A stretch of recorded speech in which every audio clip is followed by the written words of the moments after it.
భాస్కర్ అనే వ్యక్తి కూడా కాదు, చివరికి భాస్కర్తో పాటు భాస్కర్ కొడుకును కూడా. ఆ పిల్లోడు మొన్ననే పాపం చదువులు అయిపోయి చేసుకుని లండన్ నుంచి మొన్న వచ్చినాడు, చిన్నపిల్లోడు. ఆ పిల్లోని కూడా దీంట్లోకి ఇరికిచ్చేసినారు. నమస్తే జగనన్న, వీళ్ళ గురించి మాట్లాడడానికి నువ్వు వచ్చేసావు. చెవిరెడ్డి భాస్కర్ రెడ్డి గురించి, మళ్ళీ వచ్చి మోహిత్ రెడ్డి గురించి. చంద్రగిరి నియోజకవర్గమే కాదు, చిత్తూరు జిల్లానే కాదు, ఆంధ్రప్రదేశ్ మొత్తం కూడా తెలుసు. ఎందుకే అతని పేరు భాస్కర్ రెడ్డి, నువ్వేమో మాస్కర్ రెడ్డి అంటున్నావు. ఆ భాస్కర్ రెడ్డి అనే అతను కల్తీ మద్యం ఆంధ్రప్రదేశ్లో ఉన్న ఎవరైతే మద్యం తాగే వాళ్ళు ఉన్నారో వాళ్ళ ప్రాణాలతో ఆడుకున్న కేసులో A38 ఆయనకి లుకౌట్ నోటీసులు జారీ చేశారు. అతను కొలంబో పారిపోతుంటే అతన్ని అరెస్ట్ చేశారు. అతని కొడుకు కూడా జారీ చేశారు. అతను దుబాయ్ పోతుంటే అతన్ని అరెస్ట్ చేశారు.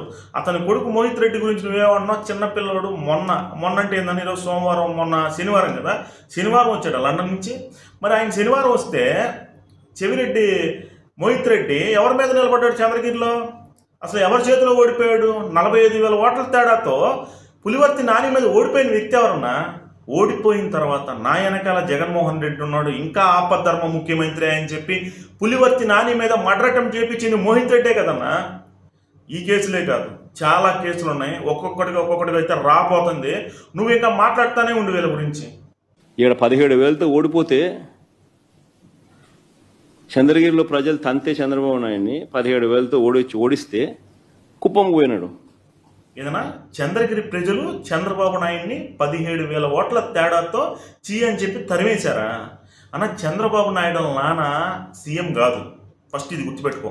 అయినా సరే 1978లో 3,000 ఓట్ల మెజారిటీతో అదే చంద్రగిరి నియోజకవర్గంలో నువ్వేమో మీ నాన్న 6 సార్లు ఎమ్మెల్యే, 4 సార్లు ఎంపీ, 6 సార్లు పులివెందుల నుంచి, 4 సార్లు కడప నుంచి. ఆయన బ్యాక్గ్రౌండ్ అడ్డు పెట్టుకుని నువ్వు ఎమ్మెల్యే అయ్యి ఇప్పటికీ కూడా మీ నాన్న వర్గీయులే నిన్ను గెలిపిస్తా ఉన్నారనా?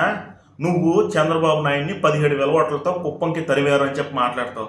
అసలు మీ నాన్న అనేవాడు లేకపోతే నీ పరిస్థితి ఏందన్నా?